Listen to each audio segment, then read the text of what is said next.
കൃപയുടെ വാസസ്ഥലം കൃപാസനം. കൃപയുടെ വാസസ്ഥലം കൃപാസനം. വേദനിക്കുന്നവർക്കെന്നും ആത്മധൈര്യത്തിനഭിഷേകം, വചനത്തിനഭിഷേകം, ആത്മസൗഖ്യത്തിനഭിഷേകം. വരുവിൻ നിങ്ങൾ യേശുവിൻ സന്നിധേ, അവനേകും സാന്ത്വനം. കൃപയുടെ വാസസ്ഥലം കൃപാസനം.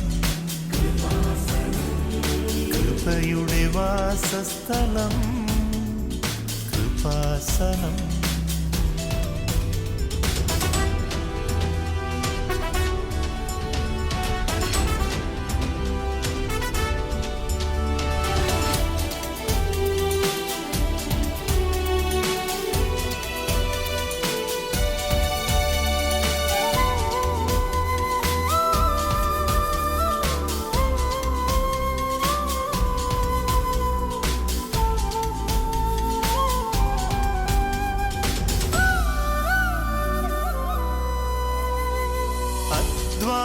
ഭാരത്താലേ തളരുന്ന സോദരേ, സഹനത്തിരമാലയിൽ പതറാതെ മുന്നേറിടാ.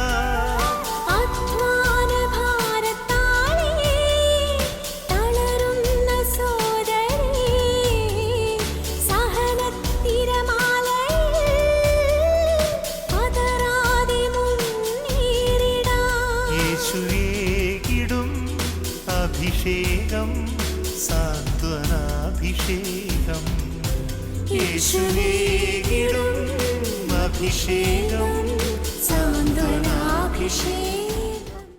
ദിവ്യകാരുണ്യമേ ദൈവമേ, ദിവ്യകാരുണ്യമേ സ്നേഹമേ, ദിവ്യകാരുണ്യമായി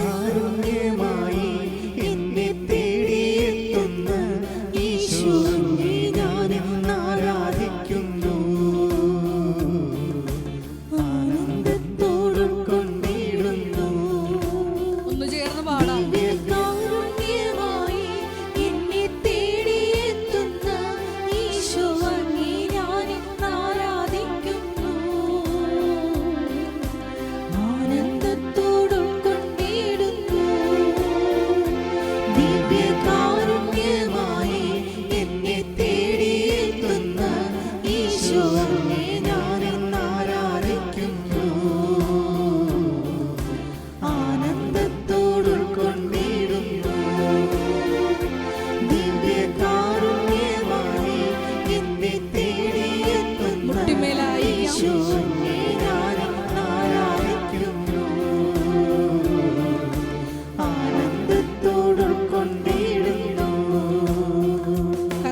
ഈശോയെ ആരാധന.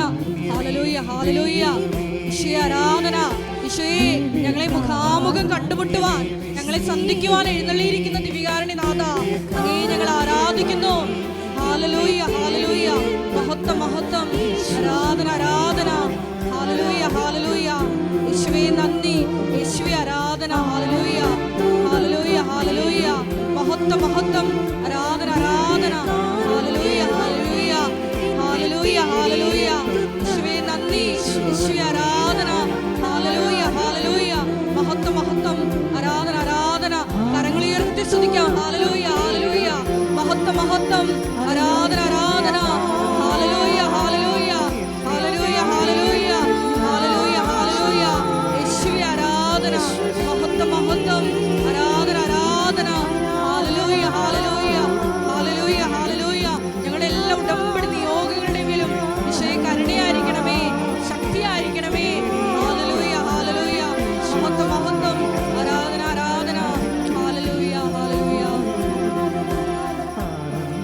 പരിശുദ്ധ പരമ ദിവ്യകാരുണ്യത്തിന് എന്നേരവും ആരാധനയും സ്തുതിയും പുകഴ്ചയും ഉണ്ടായിരിക്കട്ടെ. ഉണ്ടായിരിക്കട്ടെ. പരിശുദ്ധ പരമ ദിവ്യകാരുണ്യത്തിന് എന്നേരവും ആരാധനയും സ്തുതിയും പുകഴ്ചയും ഉണ്ടായിരിക്കട്ടെ. പരിശുദ്ധ പരമ ദിവ്യകാരുണ്യത്തിന് എന്നേരവും ആരാധനയും സ്തുതിയും പുകഴ്ചയും ഉണ്ടായിരിക്കട്ടെ.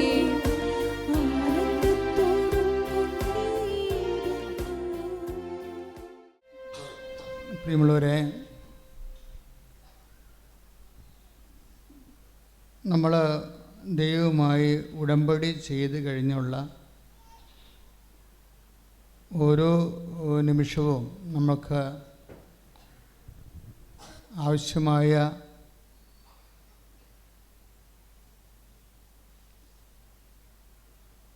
ഒരു ശ്രദ്ധ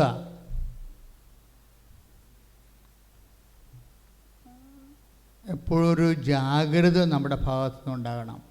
ഉടമ്പടി പല ആൾക്കാർക്കും അനുഭവവേദ്യമാകാത്തതിൻ്റെ ഒരു കാരണം ജാഗ്രതയുടെ കുറവാണ്. കാരണം നമ്മൾ ഒരു വ്യക്തിയുമായിട്ടാണ് കമ്മ്യൂണിക്കേറ്റ് ചെയ്യണത്, അല്ലേ? ഉടമ്പടി അല്ലെങ്കിൽ അച്ഛനിടക്ക് പറയാറുള്ള ബെറിത്ത് റിലേഷൻ, ഉടമ്പടി നമ്മൾക്ക് എന്താണ് തരണത്? ദൈവമായിട്ട് ഒരു റിലേഷൻ ഉണ്ടാക്കി തരികയാണ്. അതിനാണ് ബെറിദ് എന്ന് പറയണത്. ഹെബ്രായ ബൈബിളിലെ ഉടമ്പടിക്ക് പകരം പറയുന്ന വാക്ക് ബെറിദ് എന്നാണ്. നമ്മൾ ദൈവമായിട്ട് ഇപ്പോൾ എന്താ ചെയ്യണത്? ഒരു ബെറിദ് ചെയ്യുകയാണ്. അതിൻ്റെ ഉദ്ദേശം എന്താണ്? റിലേഷനാണ്. അപ്പം നമ്മൾ ദൈവമായിട്ട് ഒരു റിലേഷനിൽ വരികയാണ്. അത് റിലേഷൻ്റെ പ്രഖ്യാപിതമായ രൂപം, അതിൻ്റെ ഒരു എന്താണ്, ഒരു സൈൻഡ് ഫോമാണിത്. പ്രിസ്ക്രൈബ്ഡ് സൈൻഡ് ഫോം എന്ന് വെച്ച് കഴിഞ്ഞാൽ ദൈവമായിട്ട് നമുക്ക് റിലേഷനിലാകാൻ വേണ്ടി ദൈവം തന്നെ മുൻകൈയെടുത്ത് നിശ്ചയിച്ചിട്ടുള്ള ഒരു പദ്ധതി, ഒരു പ്രയോഗമാണ് ഈ ഉടമ്പടി എന്ന് പറയുന്നത്. അതുകൊണ്ട് തന്നെ ശ്രദ്ധയോടെയും സൂക്ഷ്മതയോടെയും ഉടമ്പടി ചെയ്യുമ്പോൾ മാത്രമല്ല, ചെയ്ത് കഴിഞ്ഞുള്ള ദിവസങ്ങൾ വളരെ ശ്രദ്ധയുള്ള ദിവസങ്ങളാണ്. എന്താ കാര്യം വെച്ച് കഴിഞ്ഞാൽ ദൈവം നമ്മോട് സംസാരിക്കുന്ന ദിവസങ്ങളാണ്. ദൈവം നമ്മളോട് സംസാരിക്കുന്ന ദിവസങ്ങളാണ്. അപ്പം നമ്മൾ ഓവറായിട്ട് വേറെ കാര്യങ്ങളിലൊക്കെ ഇടപെട്ടും വേറെ ആൾക്കാരോട് ആവശ്യമില്ലാത്ത സംസാരിച്ചും ആവശ്യമില്ലാത്ത പാട്ടൊക്കെ കേട്ട് അങ്ങനെയൊക്കെ നമ്മുടെ മനസ്സ് ഡിസ്റ്റോർട്ടായി കഴിഞ്ഞു കഴിഞ്ഞാൽ നമുക്ക് ദൈവത്തിൻ്റെ ഇപ്പം നമുക്കൊരു വെള്ളത്തിൽ നമ്മൾ മുഖം കാണുന്നത് എങ്ങനെയാണ്? വെള്ളം നിശ്ചലമാകുമ്പോഴല്ലേ, അല്ലേ? ഏത് കുടത്തിൽ പോലും നമുക്ക് മുഖം കാണാൻ പറ്റും. കാര്യം അത് നിശ്ചലമാണ്. പക്ഷേ വെള്ളം ഡിസ്റ്റർബ്ഡ് ആണെങ്കിൽ നമ്മുടെ മുഖവും അതുപോലെ ഡിസ്റ്റോർട്ടഡായി പോകും. അപ്പം ഡിസ്റ്റർബൻസ്, ഡിസ്റ്റോർഷൻ, അങ്ങനെ രണ്ട് കാര്യങ്ങളാണ്. നമ്മൾ ആവശ്യമില്ലാത്ത വിഷയത്തെ കൊണ്ടുപോയി ഉടമ്പടിക്കാലത്ത് തലയിടരുത്, ഇല്ലേ? ആവശ്യമില്ലാത്ത, ഇപ്പോൾ അടുക്കളയിൽ തന്നെ ഒരു സംസാരമുണ്ടായി, അല്ലെങ്കിൽ അങ്കണത്ത് സംസാരമുണ്ടായി, ചില നമുക്കിഷ്ടപ്പെടാത്ത ആൾക്കാർ വീട്ടിൽ വന്ന്, അല്ലെങ്കിൽ ഇഷ്ടപ്പെടാത്ത വീട്ടിൽ വന്നു, അങ്ങനെയൊക്കെ ഓരോ വിഷയങ്ങളൊക്കെ വരുമ്പോൾ ഇതിനകത്ത് കൊണ്ടുപോയി വെറുതെ തല വെച്ച് കൊടുക്കരുത്. അത് ഉടമ്പടിയുടെ കാര്യം. നമ്മൾ വളരെ ശ്രദ്ധയോടെ ദൈവതിരുസന്നിധിയിൽ ഒരു ബയലാട്രൽ എഗ്രിമെൻ്റ് ചെയ്തിരിക്കുകയാണ്. അല്ലെങ്കിൽ ഇത് ഇറ്റ്സ് നോട്ട് എ പ്രെയർ. ഉടമ്പടി ഒരു പ്രാർത്ഥനയല്ല, അതൊരു പ്രയോഗമാണ്. ദൈവവുമായിട്ട് നമ്മൾ ലിങ്ക് ചെയ്തിരിക്കുകയാണ്. അപ്പോൾ നമ്മൾ വളരെ ശ്രദ്ധയോടെ നിൽക്കണം. എന്താ കാര്യം എന്നറിയാവോ? ദൈവം ഉടമ്പടിയുടെ ഒരു പ്രോമിസ്, നമുക്കറിയാം ഉടമ്പടി വർക്ക് ചെയ്യണത് പ്രോമിസിലാണ്.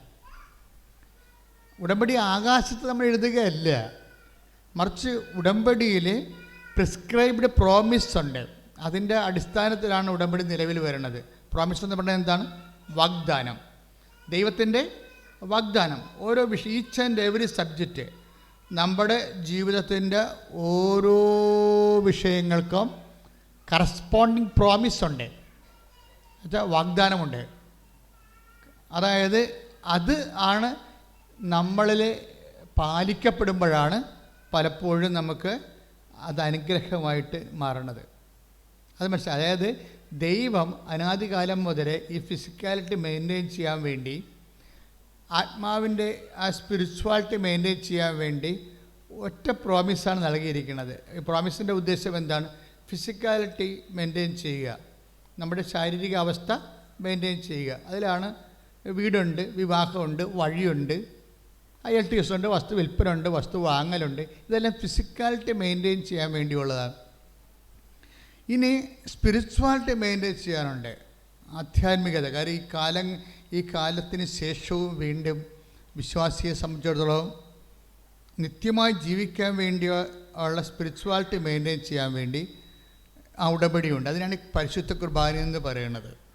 തമ്മിൽ മനസ്സിലാക്കണം, ഈ ദൈവം എന്ത് ചെയ്താലും ഉടമ്പടി മാത്രമേ ചെയ്യത്തുള്ളൂ, വേറെ ഒന്നും ചെയ്യത്തില്ല. അതിൻ്റെ ലക്ഷ്യമെന്ന് പറഞ്ഞാൽ അൾട്ടിമേറ്റ് ചെയ്യും ഒന്ന് ഫിസിക്കാലിറ്റി മെയിൻറ്റെയിൻ ചെയ്യുക, ഈ ജീവിതത്തിൻ്റെ ആവശ്യങ്ങൾ നിറവേറ്റുക, ഈ ജീവിതത്തിൻ്റെ ആവശ്യങ്ങൾ നിറവേറ്റുക, പിന്നെ വരാൻ പോകുന്ന ജീവിതത്തിൻ്റെ ആവശ്യങ്ങൾ നിറവേറ്റുക. അപ്പോൾ ആവശ്യങ്ങൾ നിറവേറ്റുകയാണ് ബേസിക്കായിട്ട് ഉടമ്പടിയുടെ അൾട്ടിമേറ്റ് എയിം. ആവശ്യങ്ങൾ നിറവേറ്റുക.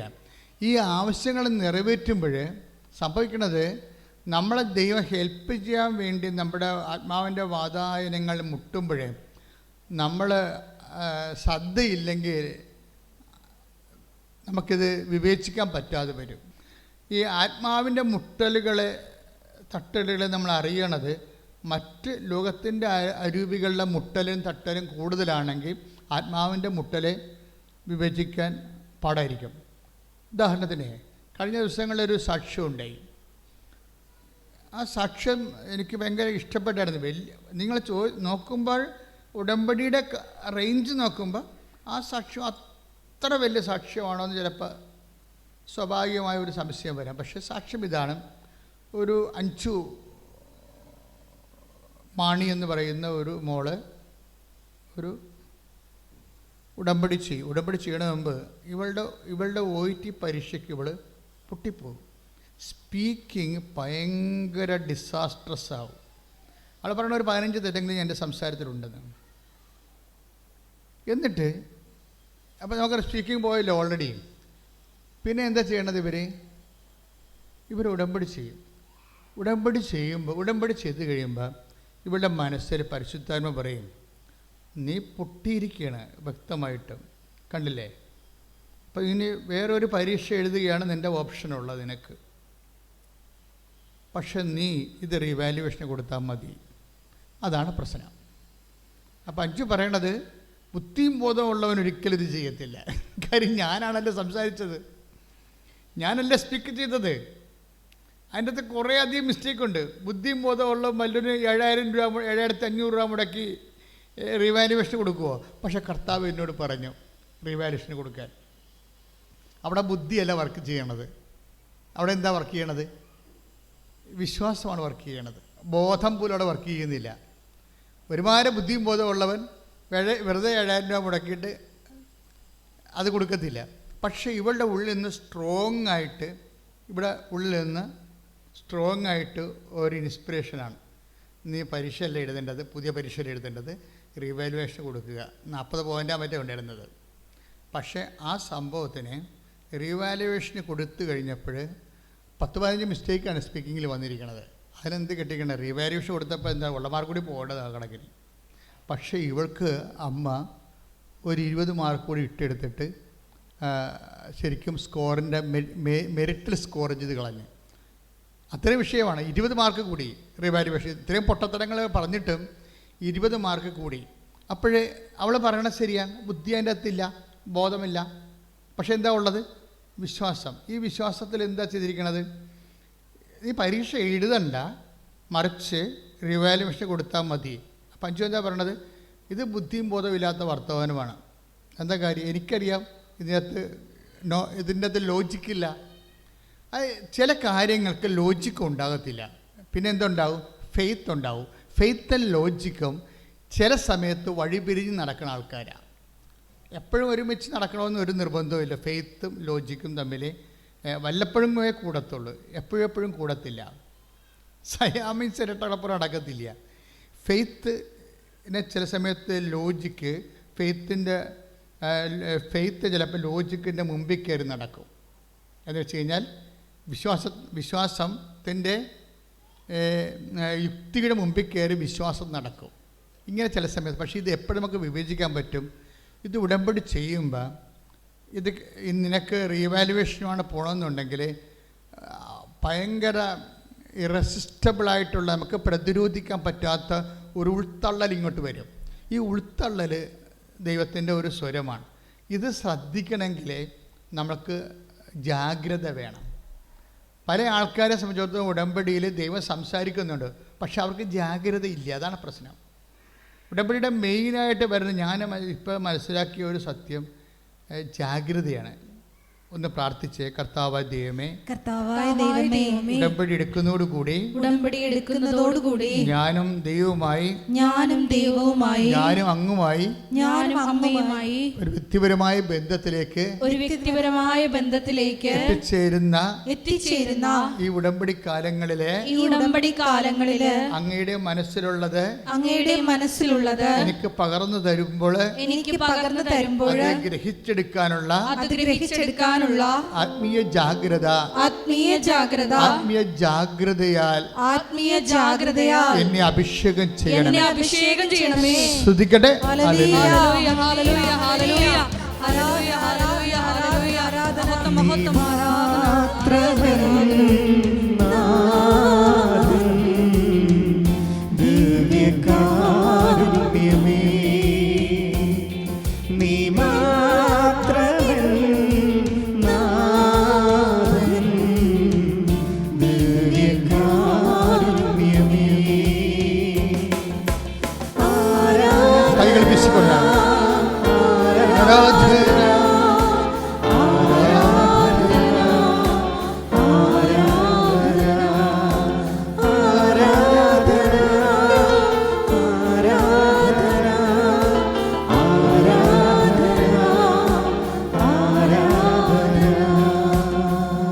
കൈകൾ നെഞ്ചത്ത് വെച്ച് ഓൺലൈനിൽ പ്രാർത്ഥിക്കുന്നവരും ഈ സമയത്ത് കൈകൾ നെഞ്ചത്ത് വെച്ചുകൊണ്ട് പ്രാർത്ഥിക്കുക. പരിശുദ്ധ പരമദിവ്യകാരുണ്യത്തിന് ആരാധനയും സ്തുതിയും പ്രാർത്ഥിക്കുക. ഓ ഈശോയെ ആരാധ്യനേ, ഞങ്ങൾക്ക് വേണ്ടി ക്രൂശിക്കപ്പെട്ടവനെ, ഞങ്ങൾക്ക് വേണ്ടി തിരുവിലാവിൽ മുറിവേറ്റവനെ, ഞങ്ങൾക്ക് വേണ്ടി മുൾക്കിരീടം ചൂടിയവനെ, ആ മുൾക്കിരീടത്തിൽ നിന്നൊഴുകുന്ന വിശുദ്ധ രക്തത്താൽ എന്റെ ആത്മാവിനെയും അന്തരംഗങ്ങളെയും അഭിഷേകം ചെയ്യണമേ. കർത്താവേ, അതുമൂലം അങ്ങയുടെ വചനങ്ങൾക്ക് വേണ്ടി കൊതിയോട് ദാഹിക്കുവാൻ വചനം ഗ്രഹിക്കുവാൻ ഞങ്ങൾക്ക് അഭിഷേകം നൽകണമേ.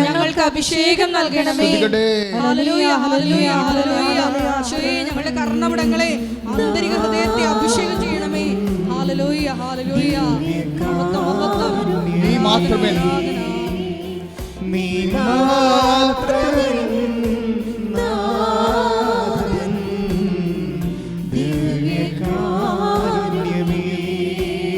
ആരാധന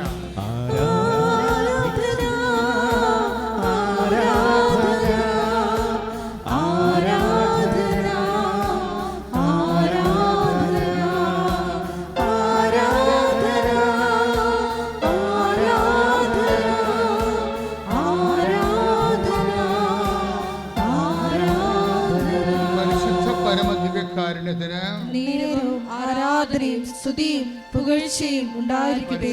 പരമദിവ്യകാരുണ്യത്തിന് ആരാധനയും സ്തുതിയും പുകഴ്ചയും ഉണ്ടായിരിക്കട്ടെ.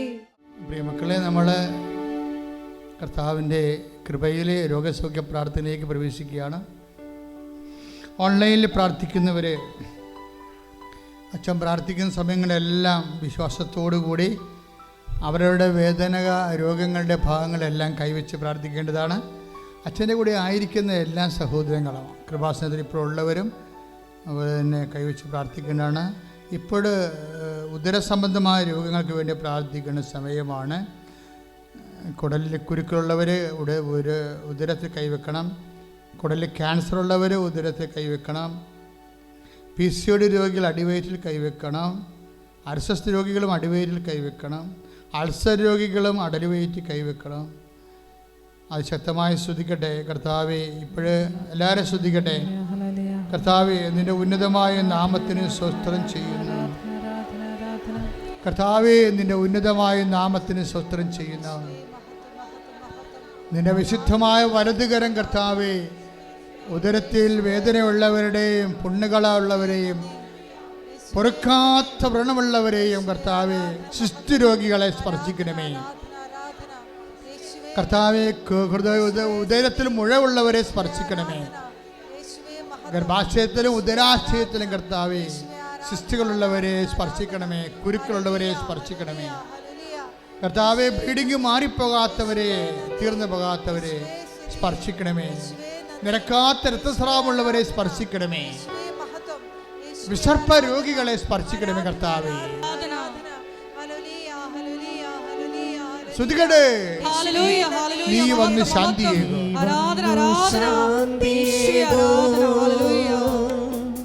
നീ വന്ന് സൗഖ്യമേകൂ. നീ വന്നു ജീവനേകൂ. ഞങ്ങളെ വാസമാക്കൂ. Praise the lord. Praise the lord. എൻ്റെ പ്രിയപ്പെട്ടവരെ, ശരീരം മരപ്പുള്ളവരെ അല്ലെങ്കിൽ മരയിപ്പുള്ളവരെ കർത്താവരെ സ്പർശിക്കുന്ന സമയമാണ്. ശരീരം ഇങ്ങനെ വ്യത്യസ്തമായ ചില ഭാഗങ്ങൾ കടുത്ത കളറിലേക്ക് മാറുന്നു, അതുപോലെ തന്നെ അത് ബലമായിരിക്കുന്നു. അതിൻ്റെ ഫ്ലെക്സിബിലിറ്റി അല്ലെങ്കിൽ അതിൻ്റെ സ്വാഭാവികമായ സൗഷ്ഠവം നഷ്ടപ്പെട്ട് അത് ബലമായി മാറുന്നു. ആ ഭാഗങ്ങളെ ഈശോ സുഖപ്പെടുത്തുന്ന സന്ദേശമുണ്ട്. ഇപ്പോൾ കർത്താവ് കണ്ണുകളെ കാണിക്കുന്നുണ്ട്. വലത് കണ്ണിനെയാണ് ഈശോ കാണിക്കുന്നത്. വലത് കണ്ണിൽ കുരുക്കളുള്ളവർ, കളർ വ്യത്യാസമുള്ളവർ, കാഴ്ചക്കുറവുള്ളവർ, കാഴ്ച മങ്ങുന്നവർ, കാഴ്ച പിടിക്കാത്തവർ കണ്ണിൽ തൊട്ട് പ്രാർത്ഥിക്കേണ്ടതാണ്. ഇപ്പോൾ കണ്ണിൽ തൊട്ട് പ്രാർത്ഥിക്കേണ്ടതാണ്. ചെവി വേദനയുള്ളവർ ചെവി തൊടാം. ഇപ്പം ചെവിയുടെ താഴെ ഇങ്ങനെ വല്ലാത്ത രീതിയിൽ മുഴ പോലെ കാണുന്ന വ്യക്തികളെ കർത്താവ് കാണിക്കുന്നുണ്ട്. അതുപോലെ തന്നെ തൊണ്ടയിൽ വേദനയുള്ളവർ, ടോൺസൈറ്റുകാർ, തൈറോയിഡുകാർ, പിൻകഴുത്ത് സ്പോണ്ടിലോസിസ് അസുഖമുള്ളവരെ എല്ലാവരും തൊട്ട് പ്രാർത്ഥിക്കട്ടെ. കർത്താവ് ശ്വാസകോശ രോഗികൾ ശ്വാസകോശത്തെ തൊട്ട് പ്രാർത്ഥിക്കട്ടെ. ഹൃദയ രോഗികൾ ഹൃദയത്തെ തൊട്ട് പ്രാർത്ഥിക്കട്ടെ. കരൾ രോഗികളും പങ്ക്രിയാസ് രോഗികളും നെഞ്ചിൻ്റെ കീഴെ വിശുദ്ധമായ കർത്താവിൻ്റെ കുരിശ് ചുമന്നുകൊണ്ട് കുറച്ച് ചാർത്തിക്കൊണ്ട് പ്രാർത്ഥിക്കട്ടെ. നടുവേദനക്കാരും നടുവിൽ കൈവച്ചവന്, കിഡ്നി വേദനക്കാർ നടുവിൽ കൈവച്ചുകൊണ്ട് പ്രാർത്ഥിക്കട്ടെ. ഈശോ, നിന്റെ വിശുദ്ധ പൗരോഹിത്യത്തെ മഹത്വപ്പെടുത്തണമേ കർത്താവേ. കണ്ട വചനങ്ങളെല്ലാം നൽകിക്കൊണ്ട് ഞങ്ങളെ ആശ്വസിപ്പിച്ച് നന്ദി പറയുന്നു. കണ്ണുനീരോടെയാണ് അവർ വരുന്നത്. ഞാൻ അവരെ ആശ്വസിപ്പിച്ച് പറഞ്ഞേക്കുമെന്നുള്ളത് അങ്ങയുടെ വാക്കാണെങ്കിൽ, മാറ്റമില്ലാത്ത വാക്കാണെങ്കിൽ ആ മാറ്റമില്ലാത്ത യേശുവിന്റെ വാക്കിനെ കൽപ്പിക്കുന്നു. മാരക രോഗങ്ങള്, തീരാവേദികള് യേശുവിന്റെ നാമത്തിൽ മാറിപ്പോകട്ടെ. ശുദ്ധിക്കട്ടെ, ശുദ്ധിക്കട്ടെ, ശുദ്ധിക്കട്ടെ. ഹല്ലേലൂയ. നീ വന്ന് ശാന്തിയേകൂ. നീ വന്നു ശാന്തിയേകൂ. നീ വന്നു സൗഖ്യമേകൂ. നീ വന്നു ജീവനേകൂ. ഞങ്ങളിൽ വാസമാക്കൂ. നീ വന്നു ശാന്തിയേകൂ. നീ വന്നു സൗഖ്യമേകൂ.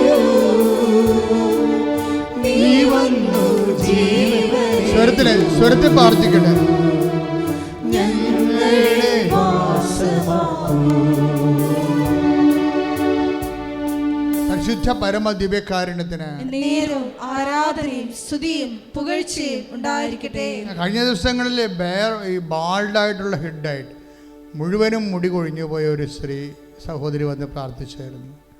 അപ്പം നിങ്ങൾക്ക് അത് നിസ്സാരമല്ലെന്ന് എനിക്ക് മനസ്സിലായി. മുടി കൊഴിഞ്ഞു പോകുന്നവർ തലയിൽ കൈവച്ച് പ്രാർത്ഥിക്കണം. മുടി കൊഴിഞ്ഞു പോകുന്നവർ തലയിൽ കൈവച്ച് പ്രാർത്ഥിക്കണം. കർത്താവ് ക്യാൻസർ രോഗികളെ സുഖപ്പെടുത്തുന്നത് നമ്മൾ സാക്ഷ്യത്തെ കേട്ടിട്ടുണ്ട്. ഇപ്പോൾ ഓപ്പറേഷത്തിൻ്റെ സ്റ്റിച്ചിങ് മെസ്സേജിലുള്ളതാണ്. പക്ഷെ ഇപ്പോൾ ഈ സ്റ്റിച്ചിന് ചുവപ്പ് പാടുകൾ വരാൻ തുടങ്ങിയിരിക്കുന്നു.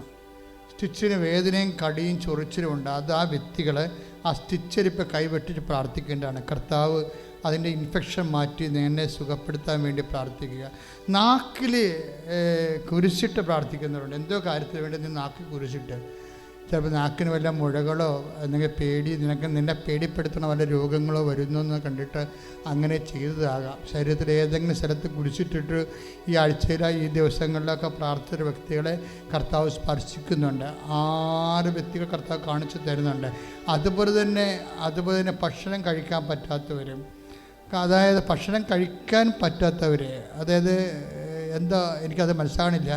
അതായത് ഭക്ഷണം കഴിക്കാതെ ഇങ്ങനെ വായിൽ വെച്ചുകൊണ്ടേ ഇരിക്കണം, ഇറങ്ങണില്ല, ഇറക്കാൻ പേടിയോ അത് കഴിക്കാൻ പറ്റാത്തതോ എന്തോ ആണ്. ഇങ്ങനെ കുറേ നിഷിദ്ധ ഭക്ഷണങ്ങൾ, ചില പല ഭക്ഷണങ്ങൾ കഴിക്കാൻ പറ്റാത്തത്, നിഷിദ്ധമായിട്ടുള്ളത്, ബോഡിക്ക് കേടായി വരുന്നത്, അങ്ങനെയുള്ളവരെല്ലാം വാ പൊത്തിക്കൊണ്ട് പ്രാർത്ഥിക്കേണ്ടതാണ്, നാക്കിനെ തൊട്ടുകൊണ്ട് പ്രാർത്ഥിക്കേണ്ടതാണ്. കർത്താവേ, ഇപ്പോഴ് അങ്ങ് വ്യത്യസ്തമായ മേഖലകളിൽ അങ്ങയുടെ മക്കളുടെ വേദനകൾ, കർത്താവ് ഹൃദയ നൊമ്പരങ്ങൾ ഏറ്റെടുക്കുന്നതിന് നന്ദി പറയുന്നു. ഇപ്പം പച്ചപ്പാടുകൾ കാണുന്നുണ്ട് ശരീരത്തിൽ പച്ച നിറത്തിലുള്ള ചില പാടുകൾ, അത് രോഗങ്ങളുടെ ലക്ഷണങ്ങളാണ്. കർത്താവ് സൗഖ്യപ്പെടുത്തുന്നതായിട്ട് കർത്താവിൻ്റെ സന്ദേശമുണ്ട്. കർത്താവെ, ഞാൻ എല്ലാ മക്കളെയും, വിശ്വസിക്കുന്ന എല്ലാ മക്കളെയും, പ്രത്യാശിക്കുന്ന എല്ലാ മക്കളെയും അങ്ങയുടെ ഉടമ്പടിയുടെ യോഗ്യതയിൽ അങ്ങേക്ക് സമർപ്പിച്ചുകൊണ്ട് പ്രാർത്ഥിക്കണം. ഈശോയെ, അവരെല്ലാം നീ സ്പർശിക്കണമെന്ന് പ്രാർത്ഥിക്കുന്ന, കയ്യിൽ നീരിറങ്ങി വീഴുന്നവർ, കയ്യിലെ ഞരമ്പുകൾ വികൃതമായ രീതിയിൽ തെളിയുന്നവർ, വേരിക്കോസ് രോഗികൾ,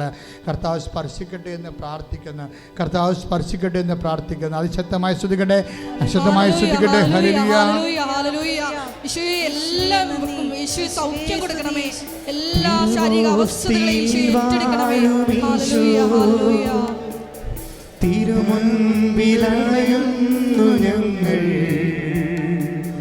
ഉരുകുന്ന ഹൃദയത്തിൻ നൊമ്പരങ്ങൾ കരതാരിലേകുന്നു ഞങ്ങൾ. നീ വന്നു ശാന്തിയേകൂ, നീ വന്നു സൗഖ്യമേകൂ, നീ വന്നു ജീവനേകൂ, ഞങ്ങളിൽ വാസമാക്കൂ. നീ വന്നു ശാന്തിയേകൂ, നീ വന്നു സൗഖ്യമേകൂ, നീ വന്നു ജീവനേകൂ, ഞങ്ങളിൽ വാസമാക്കൂ. സമാപന ആശീർവാദം. നമ്മുടെ എല്ലാ ഉടമ്പടി നിയോഗങ്ങൾ പരിശുദ്ധ അമ്മയുടെ മധ്യസ്ഥതയിൽ ദിവ്യകാരുണ്യ സന്നിധിയിൽ സമർപ്പിച്ചുകൊണ്ട്, പരിശുദ്ധ അമ്മയുടെ പ്രത്യക്ഷീകരണത്തിൻ്റെ സാക്ഷിയായി എന്നെയും എൻ്റെ കുടുംബത്തെയും ഉയർത്തണമേ എന്ന് പ്രാർത്ഥിച്ചുകൊണ്ട് ശിരസ് നമിച്ച് നമുക്ക് ആശീർവാദം സ്വീകരിക്കാം. Hallelujah, hallelujah. മഹത്വം, മഹത്വം. ആരാധന, ആരാധന. Hallelujah, hallelujah. യേശുവേ ആരാധന. ഹല്ലേലൂയ. മഹത്വം, മഹത്വം. ആരാധന, ആരാധന. ഉടമ്പടി ധ്യാനം ലോകം മുഴുവൻ പങ്കെടുത്ത് പ്രാർത്ഥിക്കുന്ന എല്ലാ മക്കളിലെയും കരുണയായിരിക്കണമേ. ഹല്ലേലൂയ. നിന്റെ ശക്തി നിറയ്ക്കണമേ, അവരെ സൗഖ്യത്തിലേക്ക് ആനയിക്കണമേ. Hallelujah, hallelujah. മഹത്വം, മഹത്വം. ആരാധന, ആരാധന. Hallelujah, hallelujah. യേശുവേ ആരാധന. Hallelujah, hallelujah, hallelujah. മഹത്വം, മഹത്വം. ആരാധന, ആരാധന. ഹല്ലേലൂയ. പരിശുദ്ധ പരമാ